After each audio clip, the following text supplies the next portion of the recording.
Hi, my name's Bridget Baker. I wanted to introduce myself first before I start posting all these videos. I wanted to kind of say who I am. First and foremost, I guess the reason that I'm doing these is that I am an author.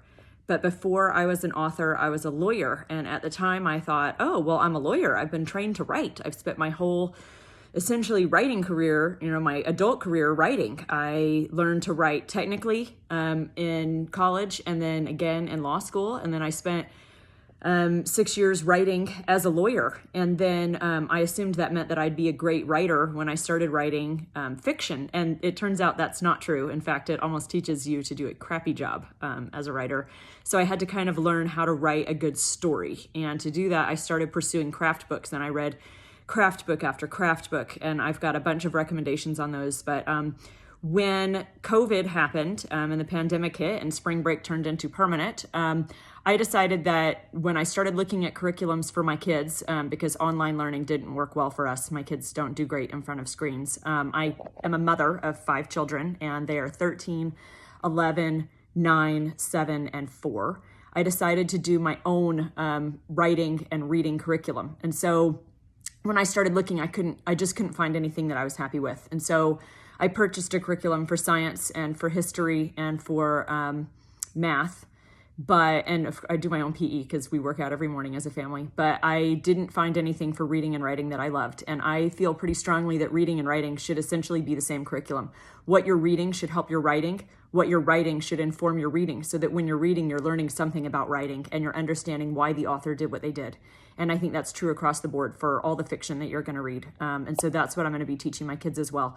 But what I found was that a lot of my fans actually wanted me to make the content available because they hadn't found a reading and writing curriculum they were happy with either to supplement the online learning that their kids were doing, or because their child had expressed an interest in learning how to write creatively.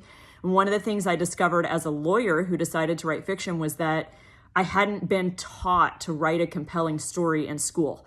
And this isn't me criticizing my teachers. I just don't think it's a skill that most teachers are taught and that they pursue passing along. And so I decided to take the opportunity when I chose to homeschool for this year because of the pandemic and a lot of personal reasons. When I decided to homeschool, I thought, I'm going to come up with a curriculum that teaches my children how to write a compelling story.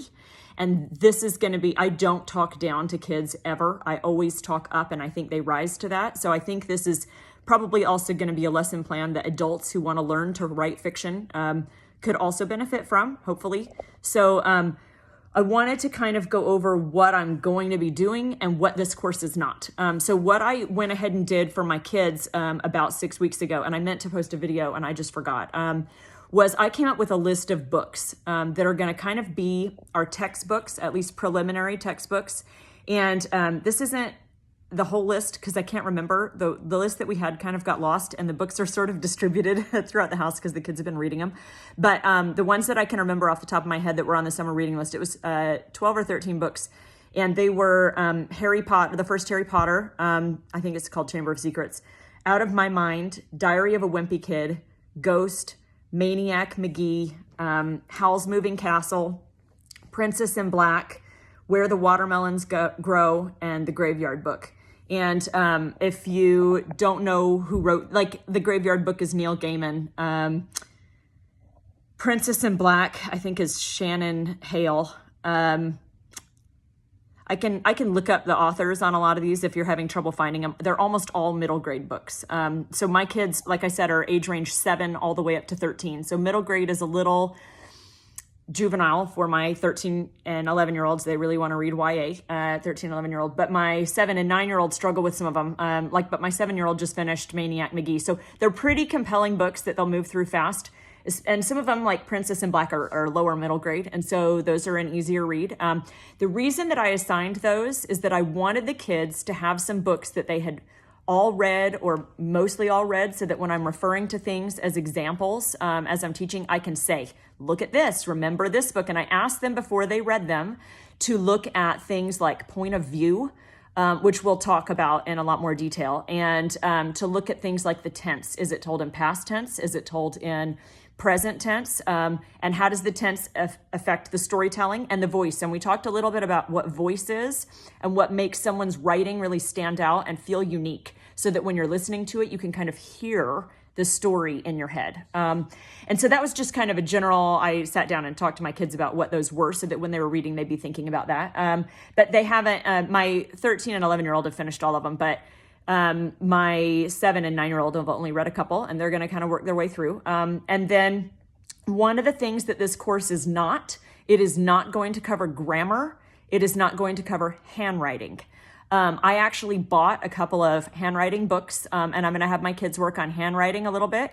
I also bought a couple of grammar for kids books, and so we're working on 2 or 3 little grammar things every morning. So I'm not going to videotape those because I don't think they're going to be super beneficial. You can work on that on your own. I tell my kids that grammar is like green beans. It doesn't do you any good to eat a whole pile of green beans in a day. It'll probably give you diarrhea. But if you eat a few green beans a day, then you'll learn from that. You'll be able to process it, and it'll be healthy for you. So we're going to be doing just a little bit of grammar every day as sort of a part of, so before we get started, we usually go through 2 pages in the grammar book that I bought. And if people want to know what that is, I can share the grammar book. Anyway, the other thing I said is handwriting. It doesn't help that. So you'll want to buy a handwriting book or get some paper or whatever, and have your kids practice their handwriting so that it's legible on their own if this is your whole home study course. The other thing is that I feel pretty strongly that writing and reading are joined. And so I will be giving assignments for reading that impact the writing and vice versa. So they'll be connected, but my kids are expected to read 1 book a week. And the way that I do that is my kids have reading time every night after they go to bed. So my kids' bedtime for the older kids is later, but for my 7 and 9-year-old, they go to bed at 7:30 and they can read from 7:30 to 8:30. So they can chat if they want to, because they have adjoining rooms. But mostly they're supposed to be reading for that hour. So they have plenty of time, an hour a day, to get a book done every week. And so then that's sort of their homework for the day, is that they read these books so they get a book done each week. So I give them an assignment for that book. They have to do a book report, and it's just 1 page. And it'll basically be whatever we're talking about in the writing class. They're going to be expected to be paying attention to that in the book that they're reading that week. So you'll see that when I get to lesson 1, which is on conflict. And then really, the whole goal of this is that at the end of it, you will know a lot more about how to write a compelling story.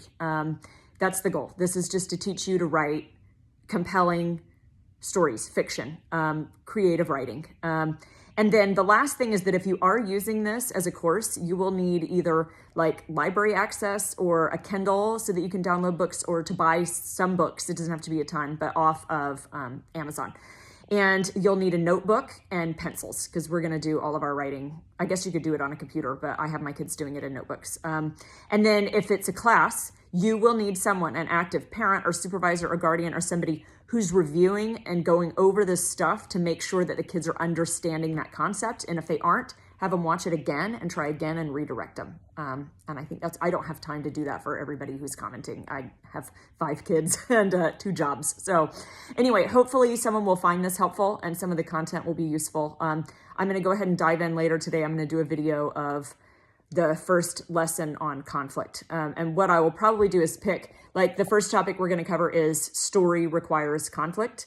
And so I already did a lesson yesterday, but I'll kind of recap the one that I did yesterday, because yesterday I was thinking, I'm not tech savvy. No one wants to see this. No one wants to hear it. And then I had a couple of people reach out to me yesterday and then this morning. And I guess that was the kick I needed to tell me that even though I don't feel like I have a lot to add, maybe there's someone who wants this for their kids. So anyway, I'll start with that. I'll post it later today. Don't expect my hair to be done or me to be wearing nice clothes, because that is extremely, extremely rare. Mostly it will be me sitting in the family room with my kids and their notebooks and just writing down the stuff that we say and going over their assignments, so that when you go over your kids' assignments or your own assignments, you'll be able to get not feedback on yours, but you can see what the feedback would look like. And hopefully that'll be helpful to someone.